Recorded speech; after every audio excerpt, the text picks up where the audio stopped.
Hey everybody, welcome to Surface Level, curious conversations about the Black and queer experience.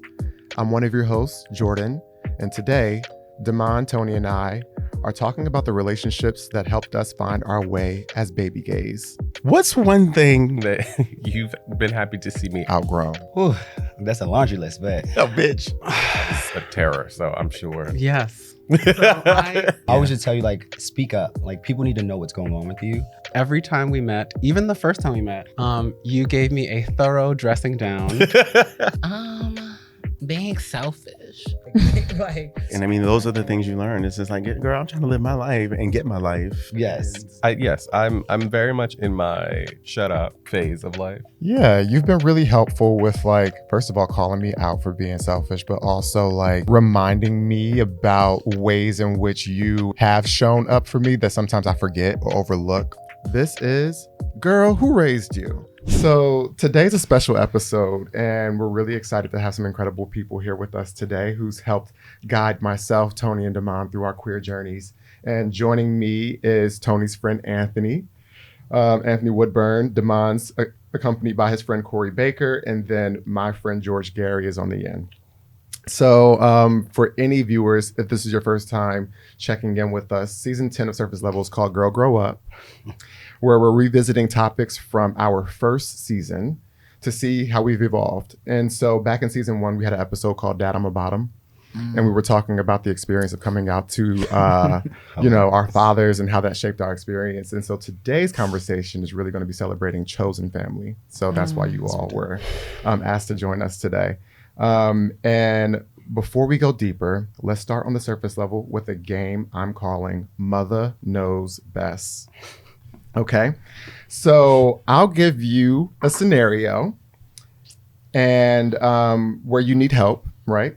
And you'll choose which female pop icon or mother you turn to for advice. Okay. And so the order that I would like to go in is Anthony, Corey, George. Okay. All right. Who would you trust to host Thanksgiving dinner? Patti LaBelle or Aretha Franklin? I'm going to say Patti LaBelle because the food probably would be better, but Aretha would be shadier. Okay. Okay. What, you talking about the patty pies? Yes. Okay. Absolutely. Did you see when her and Gladys Knight had a little fight? Who cooked the best? So I'm choosing Patty. Oh, I have not seen that. I need to check that out. Oh, yes. They had a whole like meltdown over who makes the best pies and sweet potato casserole. Okay. Okay.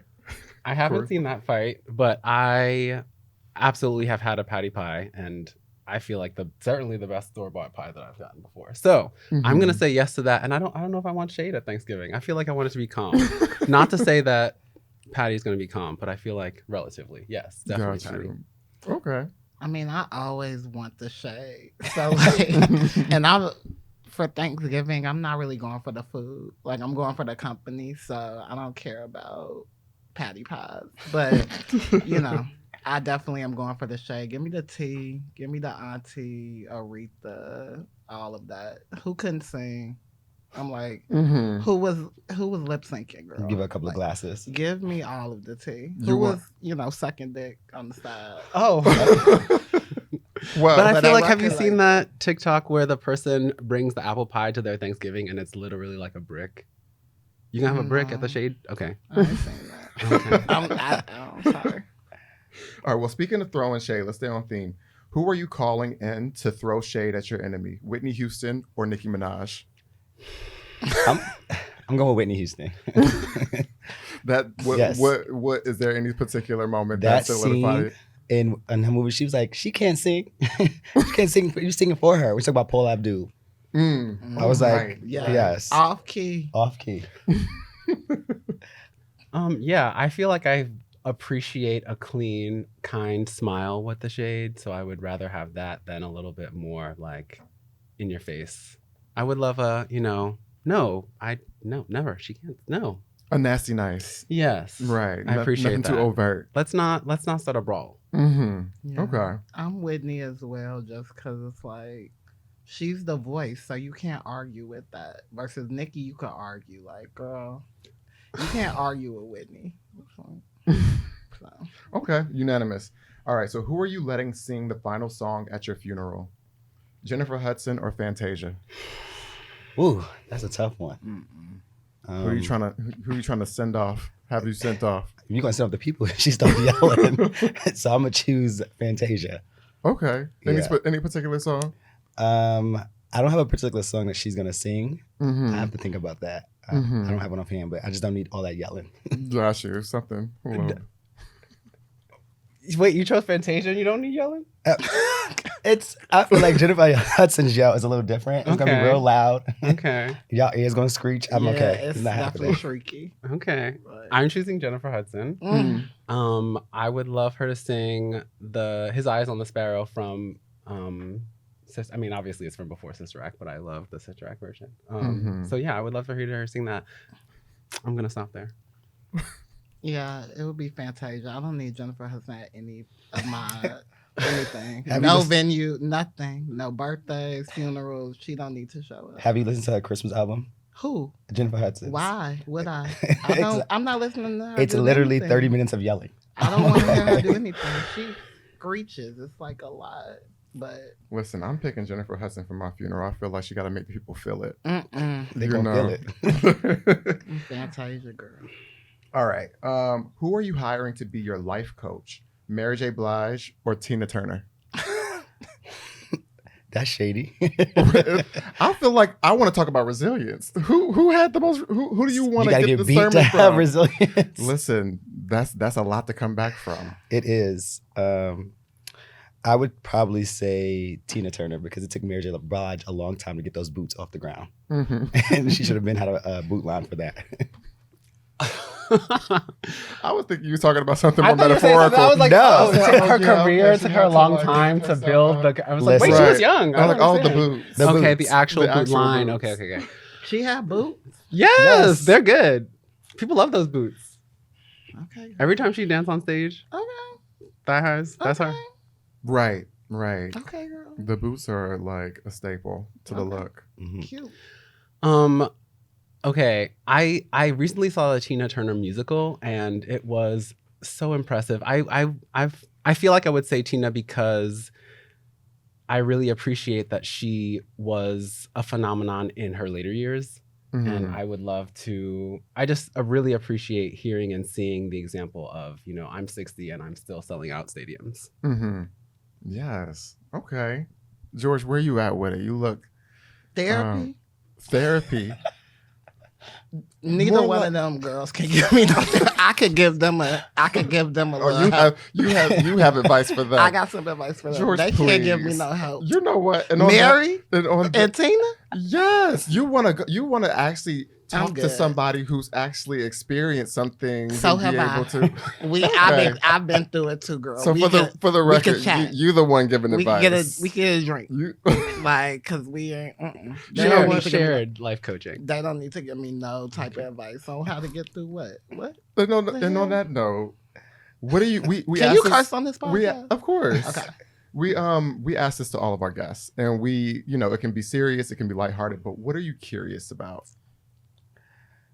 Currently, I'm curious to see what the next 4 years is gonna look like Mm-hmm. because all I have is thoughts and prayers.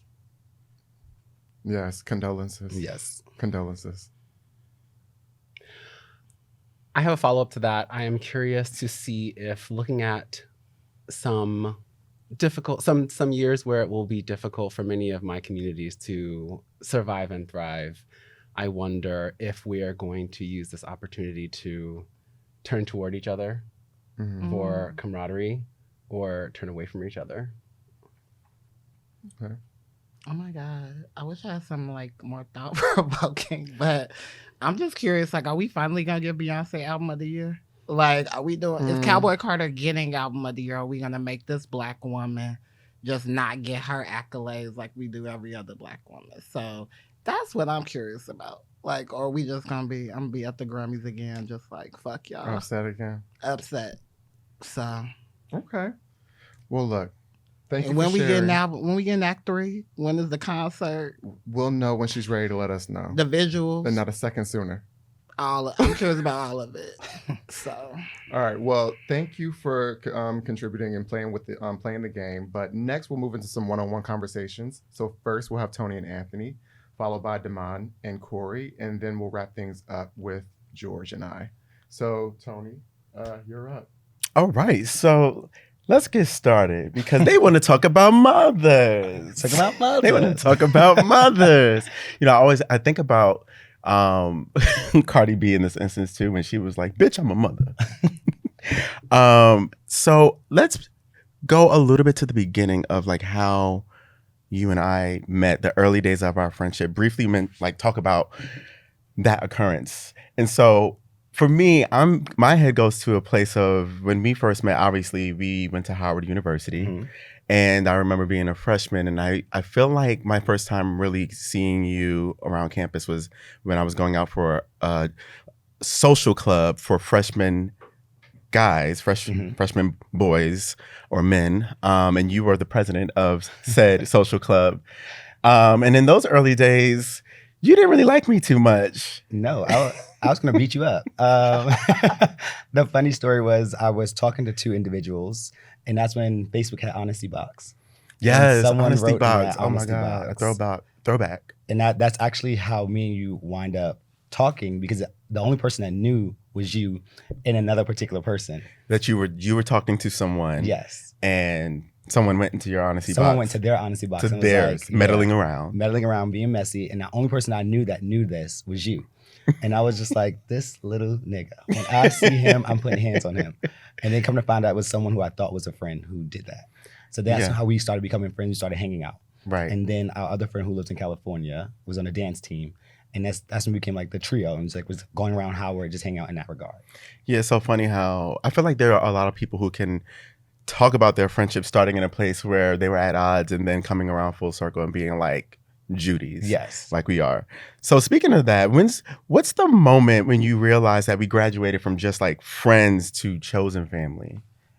I go back to when we was in Miami. We went to Sizzle, and you were graduating, and you were just like, I'm going to go back to Virginia. And I was like, no, my friend can't go back to Virginia.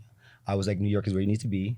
Let's figure this out. And I was like, this is actually like my little brother. Like, I need to make sure that he's good. Yeah. So we was at Gordon Birch, I think, for a happy hour. And that's when you got your call for your internship. And I was like, see, everything happens for a reason. I was like, and this is when I knew that you were my chosen family. A good old Gordon Birch. Listen, they had those $5 wings. Oh my God, we used to tear that up. Yes. And for me, I do remember for a different instance in which you were moving, right? You were transitioning between one place. I was in a dorm to go into my apartment. Right. And had asked to stay with me. And I was like, bitch, you can have that side of the bed.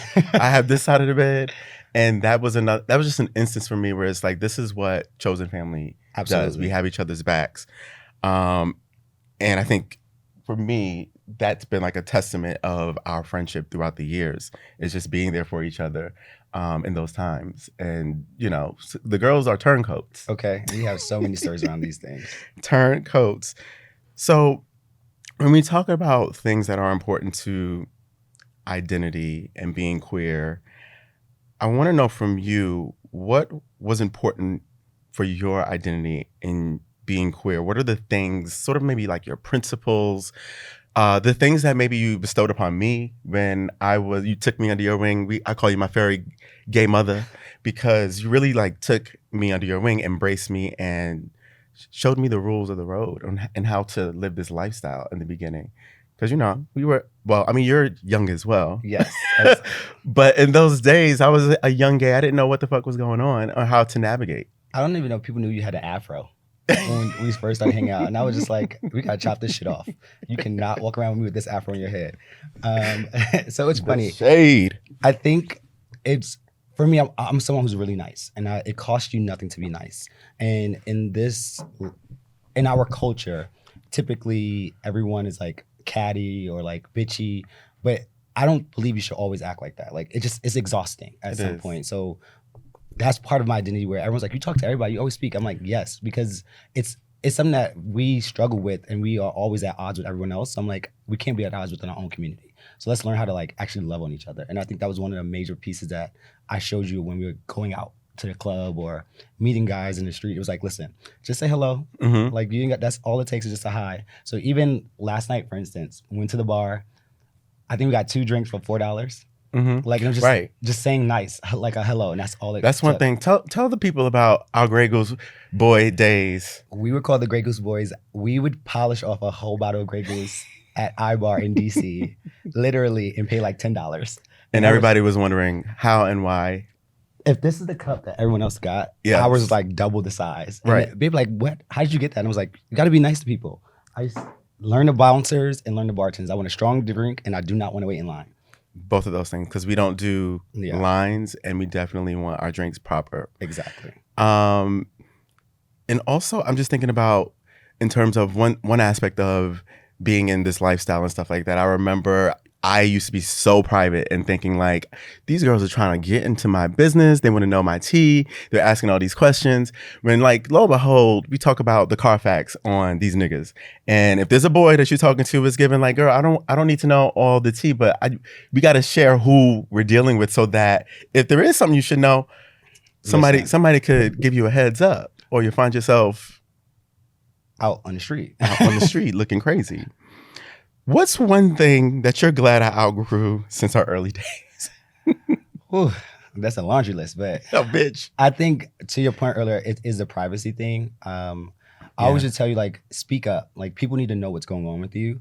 I take it back to your episode that you're doing a podcast when you discuss your status. Mm-hmm. And like, I always told you, I was like, that day it took me, I think like a week. I had got all these text messages and I was like, did you hear the podcast? Did you listen to it? And I was like, I had already listened to the podcast, but I was still processing. Mm-hmm. Because for me, I always like, did I fail my friend?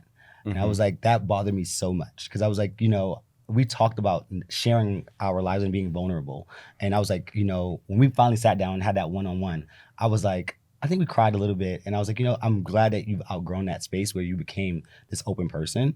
I'm sure it healed a lot of other people as well as yourself. So that's something I'm glad that you actually kind of changed out of. Because before, we would be in your house and literally he'd go upstairs in his room, eat a little Chinese food, close the door. I'm like, what the hell is he doing? And then all of a sudden he'd jump in his car and just like ghost him. I'm like, where are you going? Like, what's happening? He's like, I'll be back. And next thing you know, he's like at some boy's house. I'm like, why are you doing that? Like, let me know where you're at. I need to make sure we can protect you if anything happens. Right. And I mean, those are the things you learn. It's just like, girl, I'm trying to live my life and get my life. Yes. And y'all stay over there and mind your business.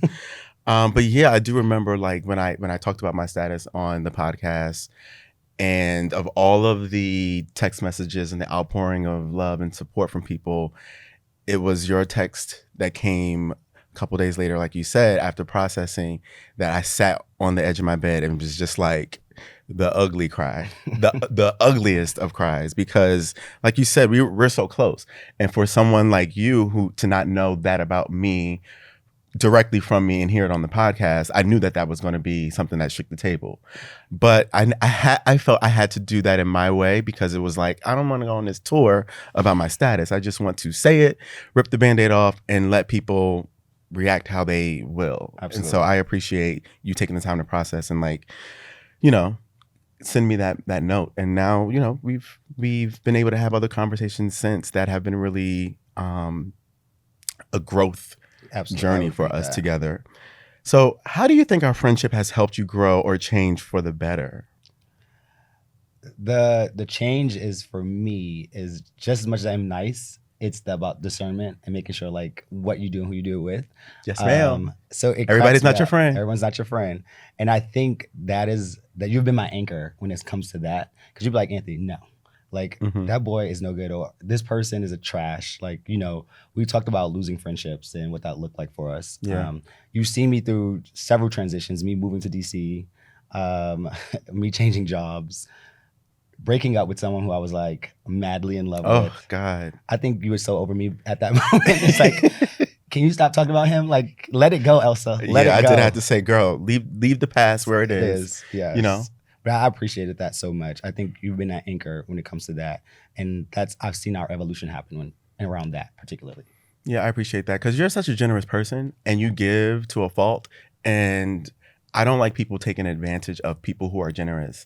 And so for me, that's really what grinds my gears and like gets me upset when I see people that, take your goodness and use it to weaponize it against you, and they know that you're gonna take care of things, and I'm just like, no, bitch, you're not gonna run all over my friend, because I was waiting on you at the door. Okay.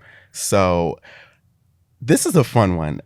What's the most dramatic or ridiculous argument we've had in our early 20s that you can laugh at? And I feel like I know what you're going to say, which story this is. At the hotel? Yes. Yeah. We went out that night. It was actually Pride in New York. And God rest his soul, Carl was with us, and a few others. And we were leaving the club. And I was like, we come together, we go together. It is Pride. And you was like, no, I'm going. You're not going to tell me what to do. And literally, we get back to the hotel. We have a full-blown argument about this. Yeah. We go to sleep. We wake up. I tap you. And I was like, you want breakfast? It's like, yeah. It's like, let's go get breakfast. And then everyone else in the room was looking at us like. Crazy. Like, didn't y'all just have an argument? Everyone was ago? like, are you good? Checking on you. Are you good? Are you good? I was like, I'm perfect. It's like, we had breakfast. Like, why are you worried about what we're doing? That next morning, it did get very much of. And that's a Black thing, too. But that's just a human thing. It's like, you hungry? Right. You want something to eat? A very mother-like thing to do. Like, you know it was wrong. You want McDonald's? Yeah. That's exactly what it was. Yeah, we was eating McDonald's back in those days. So I want to give you the opportunity to ask me a question.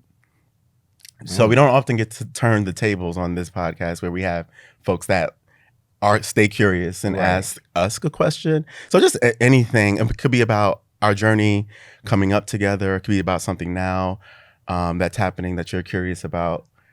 Actually, what's one of the fondest memories you have of us as far as like our journey is concerned? Oh my goodness, there are so many. I think that I'm going to go to, there was a place where me, you, and a former friend used to run the streets thick as thieves. And just that era, that overall era of like fresh out of college, graduating, coming to New York City, and really running these streets. Like a lot of the girls say, you're boring now, or you don't go out as often, or X, Y, and Z. And I'm like, bitch, I've been here over a decade. And so design of a decade, like we used to turn these streets. And like you said, we went to every bar, every club, every party, got in free, knew the promoters, just, ran the streets and got our lives. And those moments when I had that BMW, listen, we used to get in that car and hit it. How many times I used to be like, why is he driving right now? Like, we are way too drunk to be driving this car. Or the top is down in the middle of winter and it's like 72 degrees outside, or rather negative 72. And we got the top down just driving in Manhattan. Right. But yeah, it was so much fun. Just that era was just such a good time, the golden days. But we still have golden days now and many more to come. It just changes. Now we're traveling. Now we have money. Now we have money. So I'm going to end by saying something that I'm really grateful for, our friendship. And for me, I think one of the biggest things I got from you coming up as my mother was that confidence, that level of confidence. You used to always say, head up. Yes. You say, get your life, you're sickening, you're stunning. It was very affirming. And I realized that I needed that. I needed someone to tell me that I had what it takes. I got it going on. I am that girl. And to go seize the day, even when it came to work, to pursuing corporate, to pursuing relationships, or just out in the streets with guys. I think that confidence builder was everything for me. And there's one thing that used to say to me that made me be so unbothered is, if they ain't fucking you, they ain't feeding you, and they ain't financing you, then to hell with them. Fuck them. So that to me is one of the things that I'm forever eternally grateful for, because I do now walk around with that confidence. And I know that a lot of that comes from my relationship with you and how you affirmed me all of these years. So I really thank you for that. That warms my heart. I appreciate that. Thank you. And now we're going to have Damon and Corey come give it to you raw. All right, darling. Hi. Hi, Corey. Welcome to Surface Level. So we're going to start with how we met. Who wants to tell the story? I feel like it's not really a story. We used to date. We dated. Yeah. We met on Grindr in Boston. Yes, we did. Which is funny because I always tell people, I'm just like, everybody's like, on Grindr, they like throw people away. Yeah. Just like, you could meet somebody 13 years later. I will say that I have met almost all of my long-term boyfriends on Grindr. See? And people are like, oh, there's not great people on Grindr. First of all, I'm on Grindr. So you're great. And you are too. But yeah, so we dated, and you were like my first boyfriend ever, actually. I was leaving Howard, living in Boston, very alone, and hating it. I hated it. A lot of self-discovery in that year, which was fun. So like we've known each other for a very long time. So what's a moment where you say we kind of graduate and you're like, maybe I'll keep this person around for a while? Well, I thought about this question for a while and thinking about how we changed from being boyfriends to something different. I didn't notice the impact that our relationship had really until I started listening to the podcast and I started to hear some of our conversations come out and how some of the silly things that I used to say to you are still in there somewhere. And then I thought that I listened to the podcast because I already knew that it would be great. I already knew that I loved you and that anything you created would be great. And so it must have happened before that. And I don't think there's a specific moment. So I think it's just been a slow burn for me. Yeah, it's been an ever evolving relationship. I think that Definitely evolving. Summer 2020 was cool. Good, like you spent the summer in New York. We were like bike riding through. That was the a great pandemic. summer. We had a terrible summer and a great summer. We had a terrible summer and a great summer. And it was fun to reconnect in that because we hadn't lived in the same place for a years, while yeah. at that point. So it was just fun to kind of learn and know each other at a very different point in our lives. And much more intentionally without the kind of pressure of the romance part. Yeah. Yeah. It was just like, you're a person. I'm a person. People we fuck with each other. This is fun. So what would you say is something that's really important and kind of foundational to you and your queer experience or journey? For me, when I was first coming out in high school, Yes. it was really books by queer authors, by queer Black authors specifically, and about our stories too. And there were so many that I got access to. I'm not going to give examples, but I love to share, especially with younger queers. There is so much representation out there. No matter what art form you want to find it in, there's great musicals, there's great shows, there's great movies. Books is mine. Highly recommend. Lots of great ones. And I also, starting in my relatively young teen years, had a lot of great mentors who were willing to have the kind of conversations that you all are having on the show with me. And I know that a lot of people don't have that. And I'm glad that now more folks have you. More context for Corey as a person. It's like professional librarian. So I think the book thing has kind of been really foundational for you. And like I often talk about queer art, how important it is to search it out. And like that was from the experience I had living in Boston when I met you. I remember I was like, I would love to see a story about like Black queer people. You'd be like, they exist. I was like, what do you mean they exist?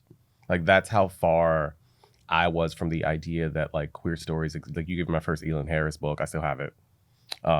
And that was really, really foundational for me. And for context, like the point in our lives where we met, Corey was having like a happy I've been out 10 years party.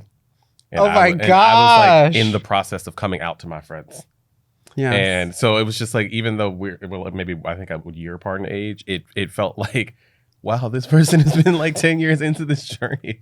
And it's funny, like I didn't realize until years later that we were so close in age, because at that, like, it's like that second adolescence Totally life conversation. stages different. Yes. Yeah. So what's a thing that you've been happy to see me outgrow? You knew me at 22. I was a terror, so I'm sure. Yes. So I remember every time we met, even the first time we met,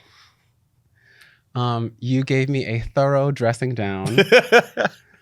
Like, look at this hair. Look at these I knew you were talking about shoes. this. Look at these clothes. And you wish to go to the festival? Okay. And I feel like that I cried about that with my friends. And a lot of my friends were like, dump him. And I am so glad that you outgrew the speed with which you are willing to do that. I think you're still thinking it, but I think you just don't say it out loud. Yes, I'm very much in my shut up. phase of life. If you like it, I love it phase. I appreciate that. I'll take it. So what is something, a dramatic or ridiculous argument or something that we had? So I related to the dressing down. At the time when we first met, I was growing out my hair, did not know what to do with it. I knew you were going to talk about this. I don't think I'm not even going to talk about that. Actually, I'll say that one, and then I'll say another one. So the one that I had, my hair was just long enough to put into a bun, and the bun was terrible. I needed somebody to be like, you're okay. You're okay. And he was not like that. And we had to go out. We were going out right after this. So he meets up with me at my apartment and he's like, fix this. So I probably spent an hour like I was doing a twist out. So I did a twist out. He's waiting. I don't feel like we had phones at this time. There were phones. Girl, okay. How old do you think we are? Anyway, waiting in the living room while I'm doing my whole hair. That's true. Oh my gosh. Okay. So yeah, did my whole hair. And related to that, I was going to tell a story about meeting your friends from work, I think, for the first time. Mm-hmm. And I went to your apartment to do when this. I sliced my damn finger open. Oh, that was sad. I'm sorry. That's not the part of the story I'm telling. It's the most traumatic thing I remember. But you tell your part. I feel like that night was great for other. Anyway, whatever. So I'm going to your apartment. First of all, it's many bus rides. Going to your apartment, and I literally did my hair on the bus. So I don't think I ever told you this. I did my hair on the bus so that I could look nice when I got to your house. Oh my God. I was a terrorist. Let me tell you, the other black people on the bus were not. They were like, what? No. You love public transit. I do. Yes. It's great. Highly recommend. Highly recommend. So I guess we're turning the tables a bit here. So you ask me almost anything. I feel like I think a lot about, I'm going to ask a question specific to the podcast. Mm-hmm. I think a lot about you all's relationship. I'm envious of it. I appreciate that it has, one thing I like about our relationship is the length. You see many versions of me. Mm-hmm. And I love that the three of you, get to see so many versions of each other. And you've had the proximity. You've lived in the same place for a long time. Mm-hmm. And that is a different kind of relationship than any of my relationships. All of my longest, deepest relationships are far away from me. And I'm envious, again, of what you all have. And I wonder if you feel like there's anything you missed out on by not deciding to be far away from them for a period.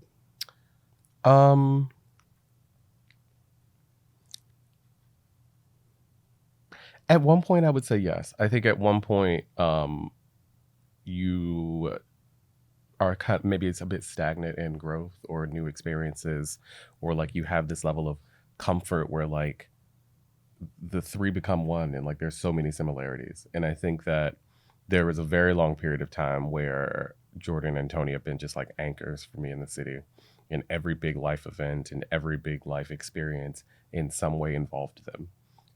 And I think that in the last kind of like since doing this show and a lot of life happened to me in 2020, there have just been new things that have like caused me to be unmoored from that kind of triad in some instances. And may it be things that we have going on personally, may it be me learning new things about myself and what I do or don't like that may be different from what they like. And I think that unlike when I lived in Boston, that year of my life was so impactful because I was alone and because I got to grow and experience, and I had to seek out things without the comfort of my friends from Howard or the comfort of family that I had. And I think that's why I speak about our relationship so much as so impactful in that period of time, because it was kind of an anchor for a person that was just like out in the wind, flying around, trying to learn who the fuck they are. And I think I'm at a place now again in life where I'm learning big parts of who I am again. And parts of it still involve them in a big way. Parts of it are more of a solo journey which I think that I didn't maybe have as much of because I've been here so long and in like this Harlem cocoon for so long, had been in that Harlem cocoon for so long. So that has been that's been different, or like the thing that I would say has been a shift. But no, thank you, babe, for coming on. And I think I feel like there's a whole question about me. Did I miss one? Things that I appreciate about you that help you and my life yes, has been improved. That is a question. Okay. I'm sorry, host. This is your show.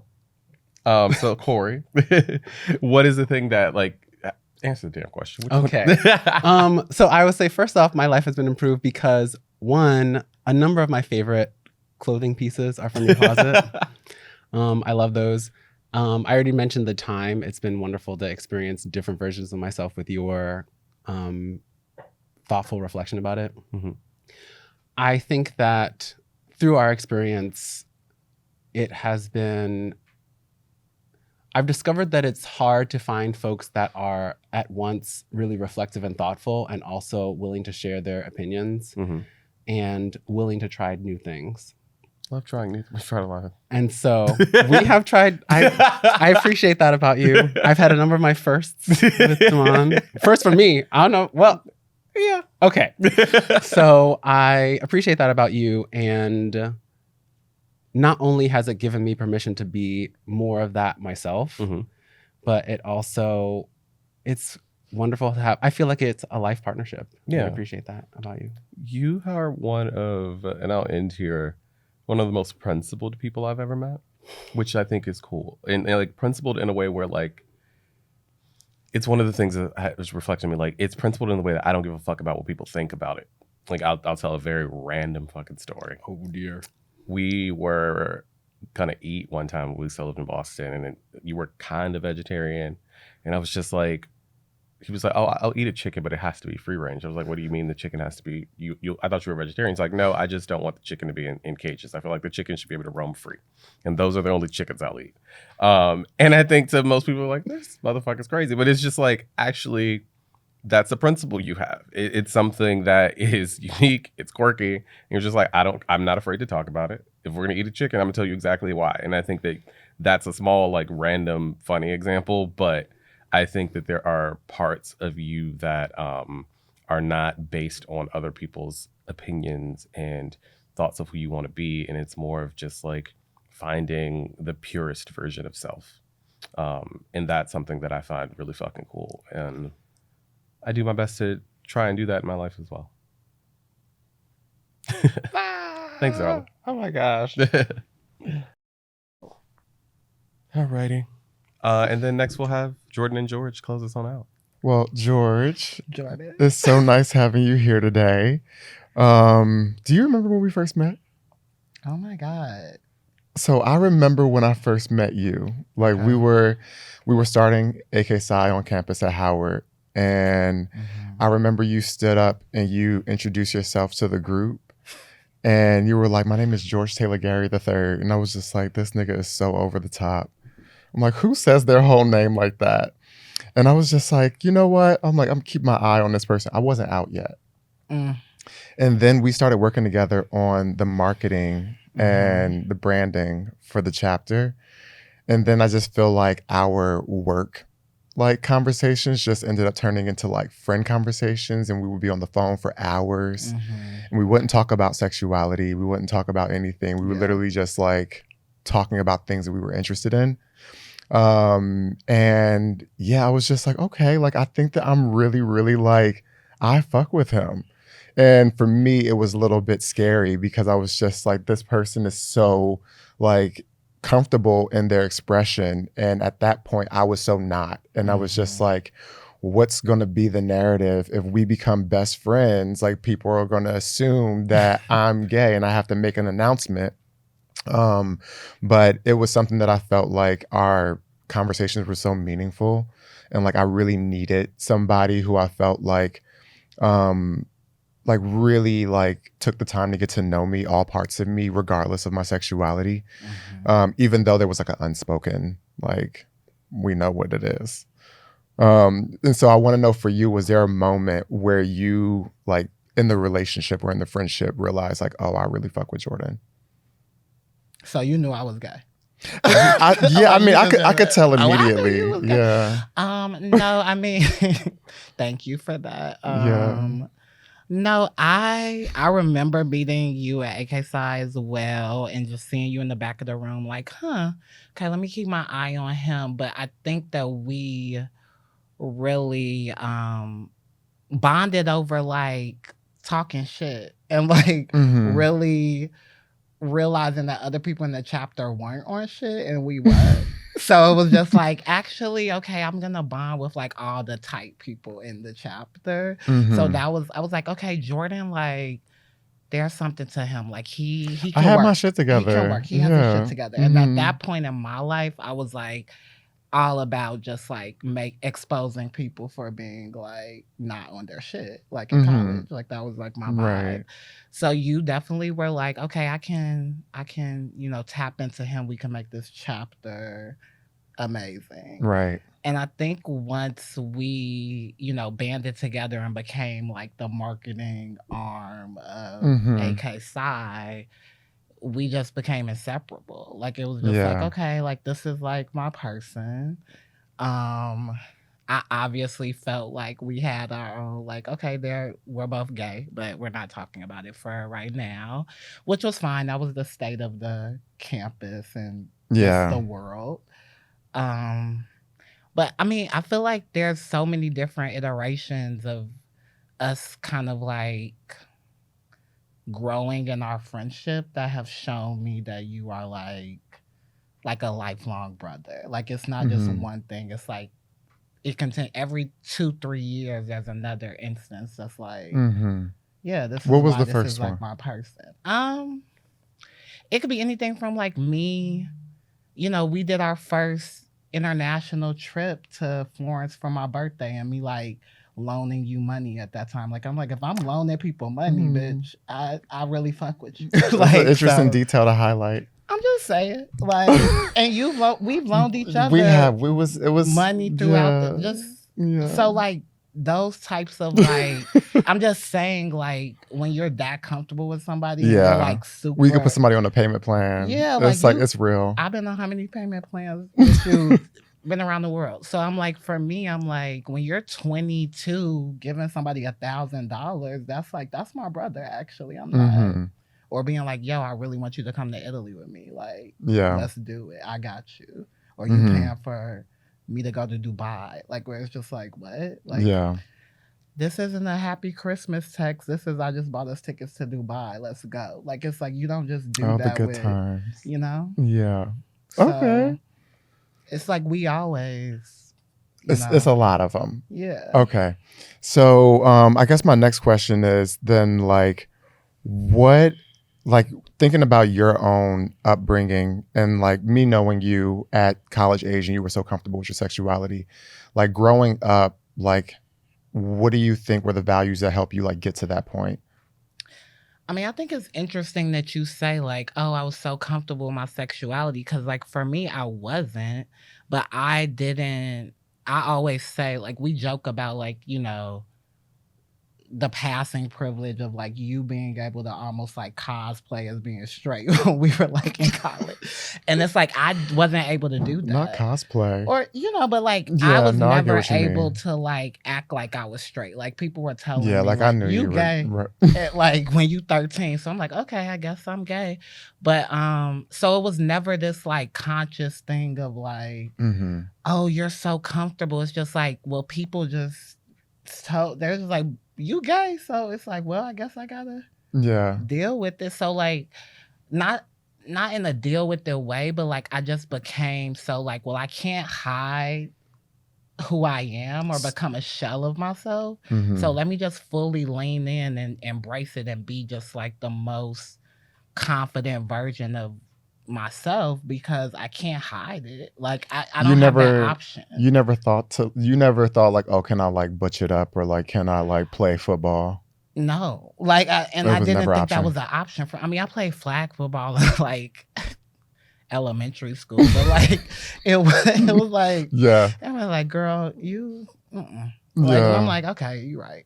You're right. I got Mhm. it. Like, it's fine. That's not my journey. So you were kind of like, you basically, the world told you to The world like made start me out. accepting it. Yeah, like it was like, why you trying to? We don't have time for this. You trying to play a game that ain't even like, you're not even in the running. Like, so it was just more like, but it's so interesting because a lot of people think that I'm so like it was a conscious decision to just be, oh, Mhm. you're just unapologetically you. I'm just like, I guess I don't know what else to be because y'all told my ass, okay. That's a beautiful mindset to be in. Yeah. Can't relate. Clearly. So we've known each other for 15 years. What's one thing you're glad that I've outgrown since like my earlier, like late teens, early 20s? Being selfish. I think when we met, you were very, very selfish and just like so into just, you didn't really have to think about that. I don't know if you had a lot of like close friendships. Like we talk about that all the time. Like I have a lot of best friends, so I'm just used to like sharing and just like like, just considering other people's thoughts and opinions about things. And I don't think you really had to do that until college and you got real close friends that you're like, okay, I'm not gonna just drop y'all. Like I actually care. So I have Mhm. to change how I move. So I'm glad that you've outgrown that. Yeah. I mean, when you even think about that, like, I remember when we just graduated and I was moving to New York. You had a job in DC. And I was just like, all right, well, Okay, this has we're been a really done. good friendship, but like, I don't really do well with keeping in touch with people who I'm not like in close proximity to. So I don't know what our friendship is I going to look remember that. like after school. And you were just like, we're absolutely about to be friends. And I don't talk on the phone with people. Like you are probably one of the very few people that like we don't text Yeah. and we talk on the phone. And I think that you just in general, yeah, you've been really helpful with like, first of all, calling me out for being selfish, but also like reminding me about like ways in which you and our friend Courtney have shown up for me that sometimes I forget or overlook or take advantage of. And so, yeah, it's been really helpful. I feel like before that, I was just kind of like just trying to like move forward. Like I only thought about like what was the next thing that I have to do in order to like find my happiness and didn't necessarily take a ton of time to think about like everything that helped me lead to that point. So you've been really helpful in like helping me sort of get grounded in that nature. All right. So speaking of like how our friendships have helped each other, do you think that there's anything that the friendship has helped you grow with? Yeah, I mean, I think you are like literally, you are my first gay friend, Mhm. like, and I don't take that lightly. And, somebody that, I have a lot of best friends, but our relationship is so different because we can talk about stuff that just some of them won't understand, like Mhm. we've been able to really just share so many key points of life that just make me happy. Like I honestly don't know what I would do without our type of friendship. Like I Mhm. need that in my life. It does serve me very well, and it is just a unique thing that I'm just grateful for. Yeah. Like just the totality of it. Like I need to have a black gay best friend, like to go through this thing called life. In addition to all my other friends, but like you Yeah. are a very important part. So I mean, speaking of first gay friend, like I don't think the viewers know that like we both came out to each other for the first time to each other. yeah. And I remember that experience too. because do you remember it? I remember being on your couch Yeah. in Maryland. I don't know, we were watching Snapped or Beyonce, one of the two. Right. Like normal. And I don't know what made me say it. Something. I think honestly, I was telling all my friends. It was like a coming out tour, Mhm. pretty much. And I was like, okay, well, Jordan's next. But I was like, you were on your computer. I just remember you working like this. I just remember you like this the whole time. And I was like, okay, I'm about to say it. And I literally was like, Jordan, I'm gay. And you were like, me too. And then like literally just went straight back to work, was like, we're not talking about this ever again. And I feel like we didn't talk about it for maybe like 2 or 3 weeks. And we just were like, okay, back to our regularly scheduled program. Well, I had to dissociate because I feel like when you were about to come out to me, I said, oh my God, he's about to come out to me. I was like, this is too much, because now I feel like I'm gonna have to come out to him. Oh my God. Or otherwise it's gonna be like, oh, good for you. And you're like, bitch, you're gay too. I literally was like, is he about to send me home? I was so shook. I was shaking. I remember shaking. I remember being like, I've never like opened up to somebody in my real life about this. And I was just like, I don't think there's any going back after this. I can't pretend anymore if I start letting people know. I needed to get it out. It was like I just had to. Listen, and I'm happy that we came out to each other, because that the gay experiences in college, like I definitely needed somebody to talk to about them, and you were the only person that I can talk about the trauma that was happening while I was in college with this gay shit. But literally, and Howard was great, but I mean, still. We love Howard, but yeah, the things that were surrounding it was like a little bit wild in the 2010s. All right, so what's the most dramatic or ridiculous argument we've had that you can think of? I know, there's a lot, actually. We don't have any time. I think the most trivial one that comes to mind is like the iron. Yeah. Yeah. So we were getting like, it was, I don't know.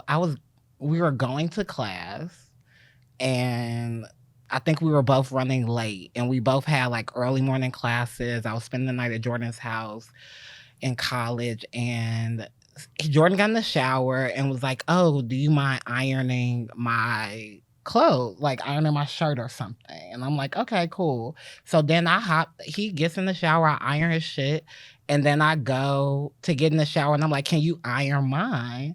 And he said no, and proceeded to leave and go to his class, as if his class and him being on time was more important than my class and me being on time. So this was a moment where I'm just like, first, selfish. So, I mean, we're just going back there. 2, it's like, so I ironed your shit and you can't iron mine? Okay, cool. So to this day, if Jordan needs anything ironed, it ain't coming from Jordan. Right. I won't touch it. You keep that receipt in handy. We still talking about it. Remember it. If I'm like, oh, I don't have any time to steam it, I can't ask George. We ran out of favorites for George. You definitely can't ask me. I'm not an option for you. You know what? I accept that. I'll just steam my own things. But please. Yeah, no, that was definitely, I remember that argument. That was a lot. All right. So like the other 2 segments, like we're giving our guests an opportunity to ask us a question. So I wanted to know if you had anything on your mind. What's one of your favorite adventures that we've had? Favorite adventures that we've or had? Moments. It doesn't have to be like a trip, but I mean, there's been so many situations. Like I feel like, you know, getting stranded in Paris. I feel like, or London. Well, not that. That wasn't happy for us. I don't feel like when we went to London and Paris, it was like summertime. Yeah. It was the first time that you and I just like traveled alone. I think so. And yeah, it was our first time just like doing gay stuff, because before it was with Courtney, and so we would like baking some straight shit for her. Mm-hmm. But like that was the first gay time. Club. Like, why you here, girl? Right. But she enjoyed it because it was less of a hassle. Yeah. But like I just remember just like us sort of really being young and silly and just running around. I remember one time we were like out at a bar in Paris, and we were both on Grindr, and we both separately did hookups. Yes. And you were just like, oh, I'll be back in 20 minutes, or like, I'll be back in 30 minutes. I sat at the bar, you came back, and I was like, great, I'll be back in 30 minutes. And then we like went out to the club that night, the club across the street, where they was naked in the shower. Great time. It's just, it was just moments like that where I was just like, I wasn't doing this with anybody else, like being this open with my sexuality. And so I don't know, I feel like I've really like appreciated those like memories of us just being able to be free and not give a fuck and have fun. I know. Yeah. Like you going to clubs in Dubai, almost getting Well, or yeah. Abu Dhabi. Well, that was yeah. That's smart. You can't be gay. All right. So George, I want to thank you for talking to us today.